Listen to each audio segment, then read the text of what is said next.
Gujranwala division کے شیروں، Gujranwala division کی شیرنیوں،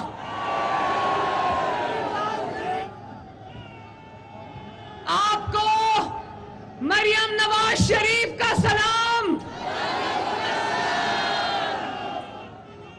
آپ کو محمد نواز شریف کا سلام۔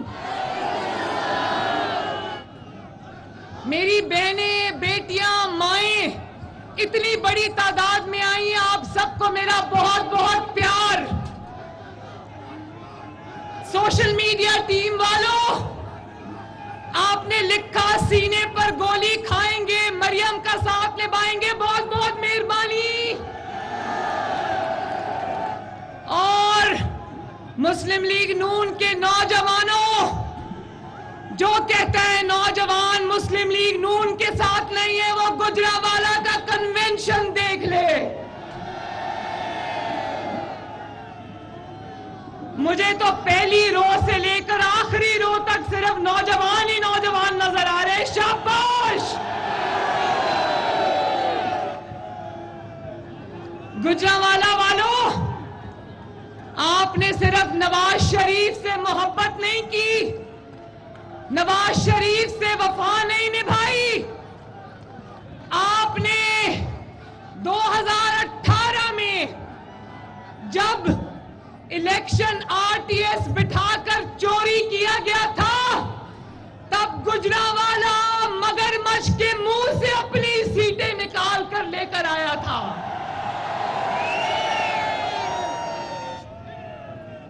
اور گجرانوالہ والوں، یہ بھی آپ کا کریڈٹ ہے کہ پاکستان کے سب سے بڑے فتنے کو، پاکستان کے سب سے بڑے فراڈ کو، پاکستان کے سب سے بڑے نوسر باز کو، گھڑی چور کو سب سے پہلے گجرانوالہ نے پہچانا تھا۔ وہ یاد ہے نا 2014 میں دھرنا لے کر جب گجرانوالہ سے نکلا،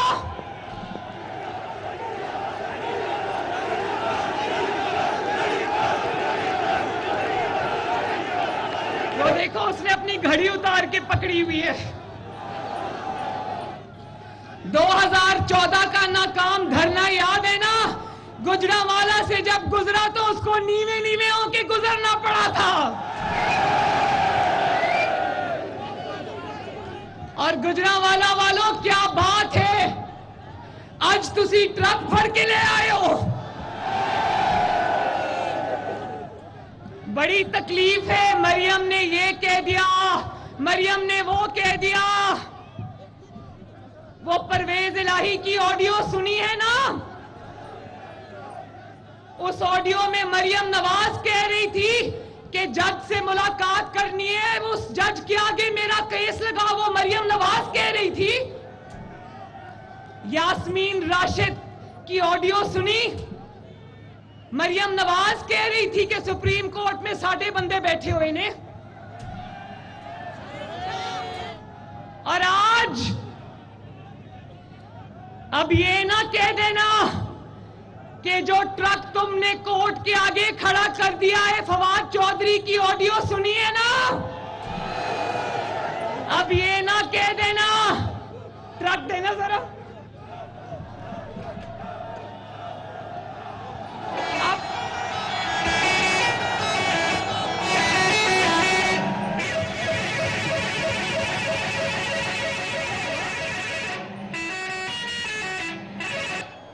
اب یہ نہ کہہ دینا کہ جو ٹرک تم نے کورٹ کے باہر کھڑا کیا وہ ٹرک مریم نواز چلا رہی تھی۔ گجرانوالہ والوں، یہ ٹرک اس ملک کو لے کر بیٹھ گیا ہے۔ انشاءاللہ تعالی اس ٹرک کے چاروں پہیے پنکچر کر کے اس کو گھر بھیجیں گے۔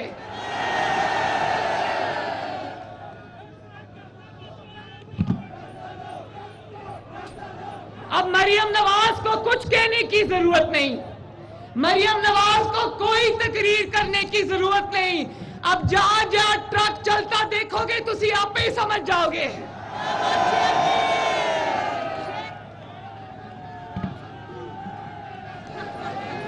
مریم نواز جب شیشہ دکھاتی ہے تو توہین عدالت یاد آ جاتی ہے. گجرانوالہ ڈویژن والوں، توہین عدالت تب نہیں ہوتی جب آپ کا منتخب وزیر اعظم محمد نواز شریف ایک اقامہ رکھنے پر، بیٹے سے تنخواہ نہ لینے پر اس کو وزیر اعظم کے دفتر سے نکال کر باہر کر دیتے ہو. تب توہین عدالت نہیں ہوتی. توہین عدالت تب ہوتی ہے جب ہر الیکشن کے فارم میں تم جھوٹ بولتے ہو، اپنی جائیداد چھپاتے ہو، اور نہ صرف جائیداد چھپاتے ہو بلکہ اپنی بیٹی بھی چھپاتے ہو. اسی جھوٹ کے ساتھ تم نے 4 الیکشن لڑے. کتنے؟ بھائی نواز شریف کی بیٹی تو آج گجرانوالہ کے سامنے کھڑی ہے، تمہاری بیٹی کہاں کھڑی ہے؟ جو شخص اپنی بیٹی کو اون نہیں کر سکتا، جو اپنی بیٹی کو نہیں مان سکتا، جو اپنی بیٹی کو انصاف نہیں دے گا، وہ پاکستان کو کیا انصاف دے گا؟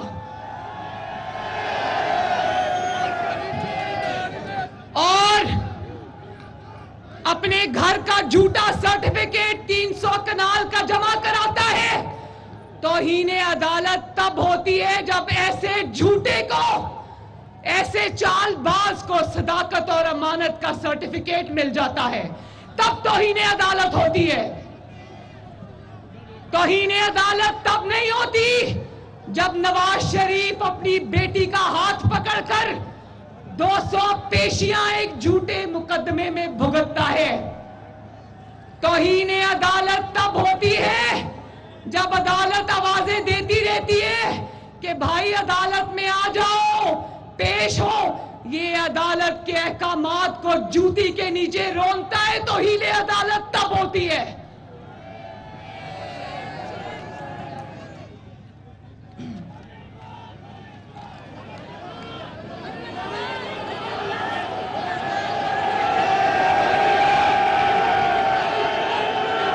نواز شریف کو کہا جاتا تھا جھوٹے مقدمے میں پاناما سے شروع کیا، بیچ میں سے کیا نکلا؟ اقامہ، ایک ویزا. اگر وزیر اعظم کو نکالنا تھا بہانہ تو کوئی تلاش کر کے لاتے، اور اس کو آپ بلاتے تھے. میں اپنے باپ کا ہاتھ پکڑ کر جھوٹے مقدمے، مرد ہفتے میں 5 دن عدالت میں ہم پیش ہوتے تھے. باپ بیٹی کے خلاف جھوٹا مقدمہ ہفتے میں 5 دن چلتا تھا. روز عدالت لگتی تھی، مانیٹرنگ جج بیٹھا ہوتا تھا اوپر. تب تو توہین عدالت نہیں ہوتی تھی. تب تو عدالت کا احترام ہوتا تھا کہ جھوٹے مقدمے میں بھی نواز شریف قانون کے آگے پیش ہوتا تھا. اور بیوی بسترے مرگ پر تھی، مرتی ہوئی بیوی کو چھوڑ کر آیا، تب عدالت کا توہین عدالت نہیں ہوئی، تب عدالت کا احترام ہوا. اور کہا جاتا تھا نواز شریف 1 گھنٹے میں پیش ہو، اور شاباش ہے، نواز شریف بے گناہ ہوتے ہوئے بھی 1 گھنٹے میں عدالت میں پیش ہوتا تھا. اور یہاں دیکھو اس لاڈلے کو عدالت بلا رہی ہے، وہ آگے سے ایک پلسٹر دکھا دیتا ہے. 5 مہینے ہو گئے وہ پلسٹر اترنے کا نام نہیں لے رہا. نواز شریف کا مذاق اڑاتے تھے نا، اس کی بیوی کی بیماری کا مذاق اڑاتے تھے نا. آج قدرت کا، آسمان کا مکافات عمل دیکھو. آج عدالت بلاتی ہے تو وہ پلاسٹر والی ٹانگ دکھا دیتا ہے. گجرانوالہ ڈویژن والوں، توہین تب نہیں ہوئی عدالت کی جب تم نے ایک وزیر اعظم کو اقامے پر رخصت کیا، اس کو پارٹی کی مسلم لیگ نون کی صدارت سے بھی باہر نکال دیا، اس کو تا حیات نااہل کر دیا، تا حیات. اور اس کی بیٹی جس نے کبھی کوئی حکومتی عہدہ نہیں رکھا، اس کو تم نے 10 سال کے لیے نااہل کر دیا. تب توہین عدالت نہیں ہوتی. توہین عدالت تب ہوتی ہے جب ایک چور، ایک ڈاکو، ایک گھڑی چور جس کے یہاں تک ہاتھ جرائم سے رنگے ہوئے ہیں، جو گھڑیاں چوری کر کے بیچتے ہوئے رنگے ہاتھوں پکڑا جاتا ہے، جس کی بیوی ہیرے جواہرات رشوت میں لے کر رنگے ہاتھوں پکڑی جاتی ہے، جو 190 ملین پاؤنڈ 55 ارب روپیہ قوم کا پیسہ پکڑ کے اپنے دوست کی جیب میں ڈال دیتا ہے. جب وہ چور ڈاکو باہر دن دناتا پھرتا ہے، توہین عدالت تب ہوتی ہے. نواز شریف کے فیصلے تو بڑی برق رفتاری سے آتے تھے نا. دنوں میں، ہفتوں میں نواز شریف کے فیصلے آتے تھے، یوں. تو کیا اس مجرم کا فیصلہ کرنے والا کوئی اس ملک میں ہے؟ یا اس مجرم کا فیصلہ اب قیامت والے دن پہ چھوڑ دیا ہے؟ جواب دو. والو جس شخص کو بچایا جا رہا ہے اس کی سیاست دیکھو ذرا. جب حکومت سے نکلا تو کہتا سائفر آ گیا، امریکہ نے میری حکومت کے خلاف سازش کر دی، غلامی نامنظور، امریکہ کے آگے جھکیں گے نہیں. اور اب پاؤں میں گر کر امریکہ سے معافی مانگ رہا ہے. اسی جھوٹے سائفر کی بنیاد پر اس نے اپنی حکومت توڑی، اپنی اسمبلیاں توڑی اور کہتا رہا یہ امپورٹڈ حکومت ہے. کل بھی اپنے ضمانت پاک میں، ضمانت پاک، کیونکہ گھر کے اندر جا کے ضمانت ملتی ہے، اس کا نام آج سے ضمان پاک نہیں، ضمانت پاک رکھ دیا میں نے. کل وہ ضمانت پاک میں بیٹھ کر امریکنوں سے میٹنگ کر رہا تھا. تو جن کو امپورٹڈ کہتا تھا، ہمیں کہتا تھا امپورٹڈ حکومت ہے، آج اسی امریکہ کے ہاتھوں ایکسپورٹ ہونے کو تیار بیٹھا ہے. لوگوں کو کہتا تھا غلامی کی زنجیریں توڑ دو، ہم کوئی امریکہ کے غلام ہیں.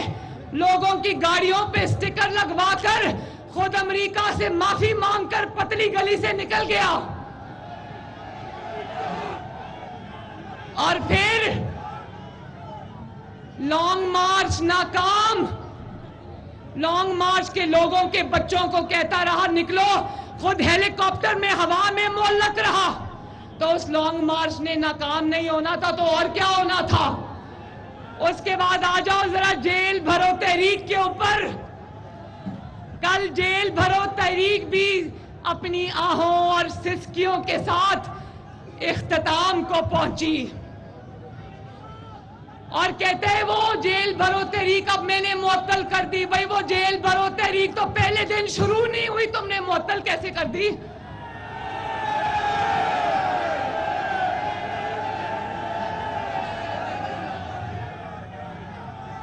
تاریخ میں، ہسٹری میں پڑھتے تھے کہ جیل بھرو تحریک بڑی کامیاب ترین تحریکیں ہوا کرتی تھی کبھی دنیا میں.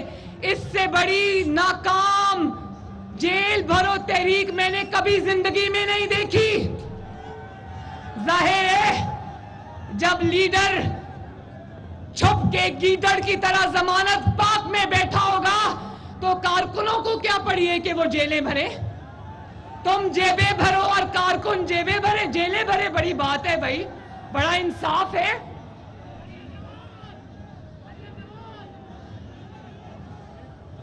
اور جس اسمبلی سے نکلا، جس اسمبلی سے بڑی اکڑ سے نکلا تھا کہ یہ پڑے ہمارے استعفے، ہم اسمبلی چھوڑ کے جا رہے ہیں، اب روز اسی اسمبلی میں واپس جانے کی منتیں کرتے ہیں.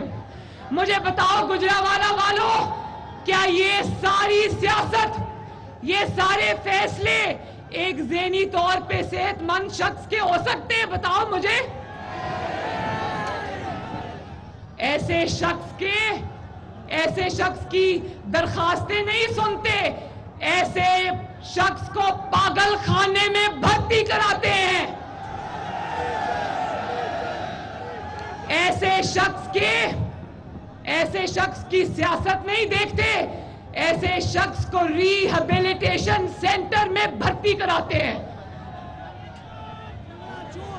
جو شخص اپنے ہوش و حواس میں نہ رہتا ہو، جو شخص منشیات کا عادی ہو، مجھے بتاؤ ذرا گجرانوالہ والوں، یہ وہ لوگ، بیچارے لوگ جو پلوں کے نیچے بے خبر سو رہے ہوتے ہیں، جو شہباز شریف نے فلائی اوورز بنائے ہیں، اوور ہیڈ بریجز بنائے ہیں، پل بنائے ہیں، جو شخص نیچے اس کے بے خبر سو رہے ہوتے ہیں، جو قبرستانوں میں اوندے منہ پڑے ہوتے ہیں، کیا ایسے شخص کے ہاتھ میں 22 کروڑ عوام کی قسمت دی جا سکتی ہے؟ بتاؤ گجرانوالہ والوں. کیا ایسے مخبوط الحواس شخص کے حوالے قوم کی تقدیر کی جا سکتی ہے؟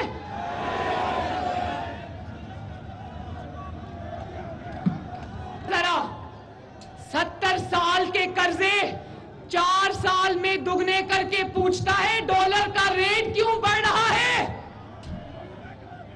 IMF کے ساتھ قیمتیں بڑھانے کا معاہدہ کر کے پوچھتا ہے کہ مہنگائی کیوں ہو رہی ہے؟ پاناما سازش کے ذریعے ہمارے سروں پہ مسلط ہونے والا قوم سے پوچھ رہا ہے کہ معیشت کی تباہی کیوں ہوئی؟ نواز شریف کو سازش کے ذریعے اپنے سہولتکاروں کے ساتھ، جس میں جسٹس کھوسا، جسٹس ثاقب نثار ڈیم والا بابا اور وہ جسٹس کھوسا جو کہیں منہ چھپا کر گھر میں بیٹھا ہے، اور وہ جسٹس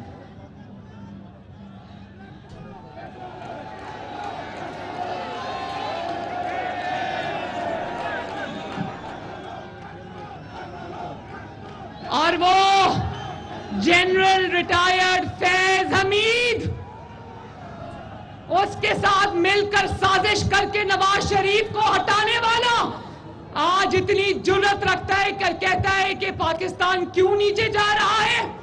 پاکستان اس لیے نیچے جا رہا ہے کہ تم نے نواز شریف کے خلاف سازش کی. اور جس کو کہتا تھا پنجاب کا سب سے بڑا ڈاکو، کس کو کہتا تھا؟ جس پرویز الہی کو کہتا تھا پنجاب کا سب سے بڑا ڈاکو، اس کو آج اپنی جماعت کا سب سے بڑا عہدہ دے دیا.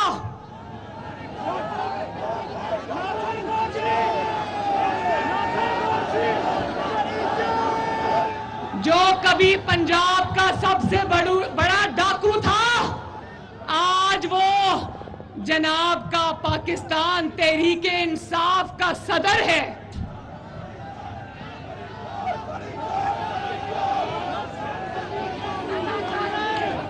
گجرانوالہ والوں،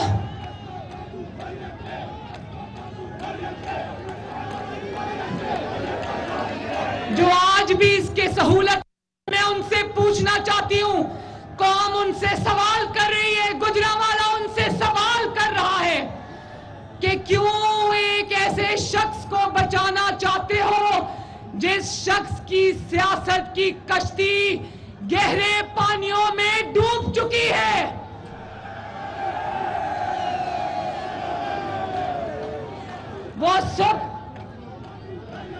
وہ خود تو ڈوب گیا، اس کو پتا ہے کہ وہ ختم شد.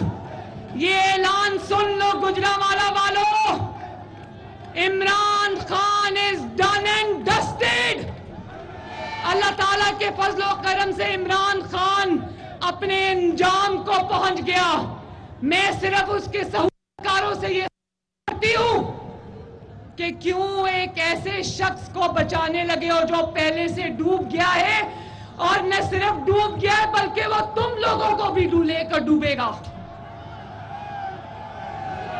اس کو جو بھی وہ تو گیا, وہ تو ڈوب گیا. تم لوگوں کی تو نوکریاں ابھی باقی ہیں, کیوں اپنی نوکریوں کو ڈبونے کے پیچھے پڑے ہو؟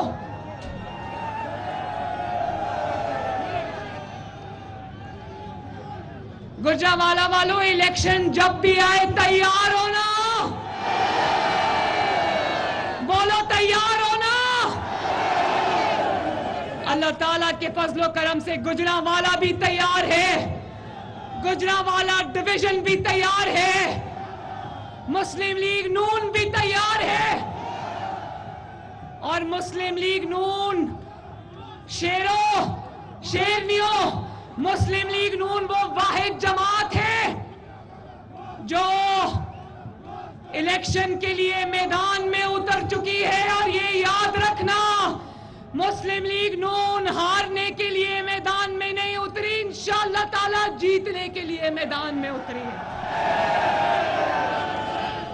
میں آدھے سے زیادہ ہمیں کہتے ہو الیکشن سے ڈرتے ہیں, اور چوہے کی طرح بل میں چھپ کے بیٹھنے والوں, اب اپنا انتخابی نشان چوہا چھوڑ کے ٹرک رکھ لو. ٹرک